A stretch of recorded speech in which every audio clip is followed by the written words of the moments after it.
আজ আনুমানিক সন্ধ্যার কিছু সময় পূর্বে কপালিয়া ক্লিনিক অ্যান্ড ডায়াগনস্টিক সেন্টারের সম্মুখে ঝুম বিউটি পার্লারের কক্ষে রানা প্রতাপ বৈরাগী নামের ভরব কারখানার মালিককে প্রথমে শরীরের বিভিন্ন স্থানে 7 রাউন্ড গুলি করে পরবর্তীতে ধারালো অস্ত্র দিয়ে যুবককে জবা করে চলে যেতে সক্ষম হয় ঘাতক দল।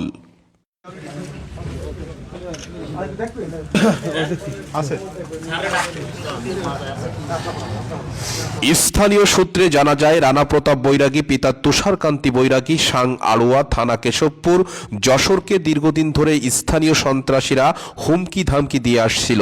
আজ আনুমানিক সন্ধ্যার কিছু সময় পূর্বে কপালিয়া আধুনিক মৎস্য আড়তের একটু অদূরে ঝুম বিউটি পার্লারের প্রোপাইটার ঝুমুর পিতা সুভাষ মাস্টারের মেয়ে রানা প্রতাপকে ডেকে নিয়ে আসে তার বিউটি পার্লারের কক্ষে, যেখানে ওত পেতে থাকা রানা প্রতাপের ঘাতকরা রানা প্রতাপকে লক্ষ্য করে এলোপাতাড়ি গুলি ছুড়তে থাকে।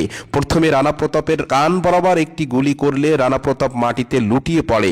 পরবর্তীতে শরীরের বিভিন্ন স্থানে বাকি 6 রাউন্ড গুলি করে সন্ত্রাসীরা এবং মৃত্যু নিশ্চিত করে রানা প্রতাপকে ধারালো অস্ত্র দিয়ে কণ্ঠনালী নিজ বরাবর গর্দান কেটে মৃত্যু নিশ্চিত করে রেখে চলে যায়। আপনার নাম কি? মোহাম্মদ শফিকুল ইসলাম। শফিকুল, আপনি কি রানা প্রতাপের সাথে কাজ করেন? আমি মনে হয় আড়তে কাজ করি। আড়তে কাজ করেন না? আপনি কখন আসছিল? উনি তো এখানে থাকে। এখানে থাকে? তারপরে কি ঘটনা হচ্ছে, কি জানছেন আপনি?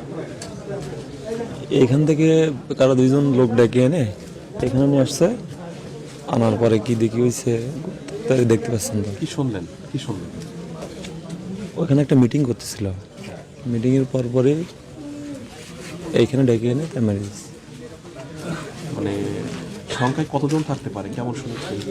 এখানে এসে শুনছি 3 জন। 3 জন ছিল। গুলি কত শব্দ পাইছিলেন আপনারা? এখানে প্রশাসন পাইছে 8টা। 8টা। 5টা আছে ইয়ে।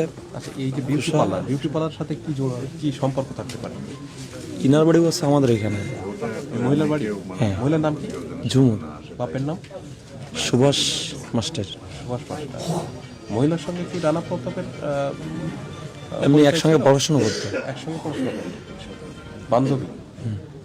তো এখানে কি আসছিল, কি ওনার সাথে কথা বলতে আসছিল? ওইখানে ওনার সঙ্গে কথা বলতে ইনি গেছিল, এই মহিলা গেছিল? হ্যাঁ। তারপরে এখানে আসছে, এখানে ভিতরে গেছে কিনা আমি এগুলো ক্লিয়ার জানি না। আপনি গুলির শব্দ আপনার শুনছিলেন না? না, আমি তো এখানে ছিলাম না, আমি তো আড়ত শেষ করে বাড়ি গেছিলাম। তারপরে আমার এইখানে যে কারখানায় কাজ করে আমার স্বাস্থ্য ভাই। কোন সময় এটা হতে পারে? সন্ধ্যার একটু আগে। সন্ধ্যার একটু আগে আজান হয়েছিল। ঠান্ডা মাথার এই খুনিরা সুপরিকল্পিতভাবে রানা প্রতাপকে মেরে মৃত্যু নিশ্চিত করে যেতে সক্ষম হয়। রানা প্রতাপকে মেরে ঘটনাস্থল ত্যাগ করতে খুনিরা সময় নেয় 15 থেকে 20 মিনিট। এ ব্যাপারে রানা প্রতাপের পিতা তুষারকান্তি বৈরাগীর নিকট তার ছেলের হত্যার কোনো রহস্য বা তথ্য পূর্ব থেকে জানা আছে কিনা জানতে চাইলে তুষারকান্তি বৈরাগী বলে, আমার ছেলে 5 বছর ধরে কপালিয়ার এই স্থানে একটি বরফ কারখানা পরিচালনা করে আসছে, যে কেন্দ্রিক তারা বিভিন্ন সময় বাধা সৃষ্টি করেছিল। অপার ব্যবসায়ী বরফ কলের মালিক জিয়া ওরফে ভরব জিয়া। আপনার নামটা কি? তুষারকান্তি বৈরাগী। তুষারকান্তি বৈরাগী। আপনার ছেলের নামটা কি? রানা প্রতাপ বৈরাগী। আপনার গ্রাম কোথায়? আড়ুয়া। আড়ুয়া থানা কেশবপুর। এখানে কি মাছ কেনা বেচার জন্য? না, এখানে একটা ফ্যাক্টরি করে দিছি ওকে, বরফ ফ্যাক্টরি। আচ্ছা, কতদিন ধরে বরফ ফ্যাক্টরিতে আছে? 5-6 বছর তো হবে। আজকে আপনি কখন শুনলেন আপনার ছেলেকে? আমি শুনলাম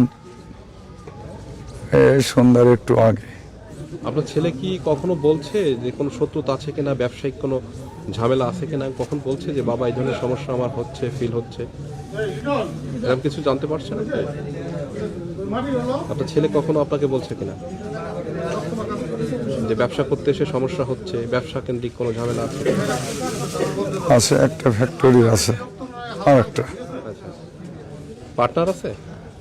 এর ব্যবসায়ী কোনো পার্টনার আছে? না, আচ্ছা পাশে আর একটা ফ্যাক্টরি আছে। আচ্ছা আচ্ছা। আপনাকে কি কখনো কেউ বলছে আপনার ছেলে? বলছিল পাশে আর একটা ফ্যাক্টরি থাকায় তো ঝামেলা হয়। ব্যবসা ক্ষেত্রে। ফ্যাক্টরি কার ফ্যাক্টরি? নাম কি তার? জিয়া। জিয়া। স্থানীয় সূত্রে জানা যায় রানা প্রতাপ বৈরাগীর এলাকার এক যুবক ঝুম বিউটি পার্লারের দিকেই ইঙ্গিত করেছে, কেননা রানা প্রতাপকে হত্যার পূর্বে হত্যাকারীরা ঝুম বিউটি পার্লারের কক্ষেই অবস্থান করছিল, এমন দাবি করেছেন প্রত্যক্ষদর্শী অনেকেই। এদিকে রানা প্রতাপ বৈরাগীর ব্যাপারে খোঁজখবর নিয়ে জানা যায় রানা প্রতাপ বৈরাগী চরমপন্থী দলের নেতৃত্ব দিয়ে থাকে। বিভিন্ন সময় রানা প্রতাপ বৈরাগীর ব্যাপারে অস্ত্র রাখা বা চরমপন্থী দলের কার্যক্রম সক্রিয় থাকার কথা শোনা গেছে।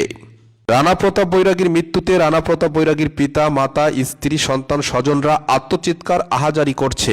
মায়ের বুক ফাটা কান্না আর আর্তনাদে বেশ ভারী হয়ে উঠেছে অত্র এলাকা। এই ঘটনাকে কেন্দ্র করে এলাকায় আতঙ্ক বিরাজ করছে। ঘটনার পাশে অবস্থিত কপালিয়া ক্লিনিক অ্যান্ড ডায়াগনস্টিক সেন্টারের রিসিপশনের কাজ বরাবর এক রাউন্ড গুলি করেছে সন্ত্রাসীরা। তবে কপালিয়া ডায়াগনস্টিক সেন্টারের কাজ বরাবর কেন সন্ত্রাসীরা গুলি করেছে এ বিষয়টি এখনো পরিষ্কার করে বলা যাচ্ছে না।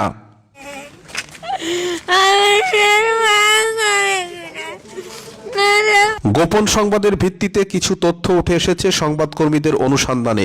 নাম প্রকাশে অনিচ্ছুক এমন কিছু তথ্যদানকারী ব্যক্তিরা বলেছেন, স্থানীয় কুমোরঘাটার জুয়েল রাসেল এবং আন্ডারওয়ার্ল্ডের নেতৃত্বদানকারী মুন্না নামের এক সন্ত্রাসীর যোগ সূত্র রয়েছে, এমন কথা বলেছেন রানা প্রতাপের কাছের কিছু মানুষ। আবার অনেকেই বলেছে আন্ডারওয়ার্ল্ডের নেতৃত্বদানকারী রানা প্রতাপের সাথে বরফ কারখানা নিয়ে দ্বন্দ্ব চলে আসছিল জিয়া ওরফে ভরফ জিয়া, পিতা মোহাম্মদ মোল্লা ওরফে ফন্টায়ের সাথে। এ ব্যাপারে কেশবপুর থানার প্রশাসন নড়ে চড়ে বসেছে।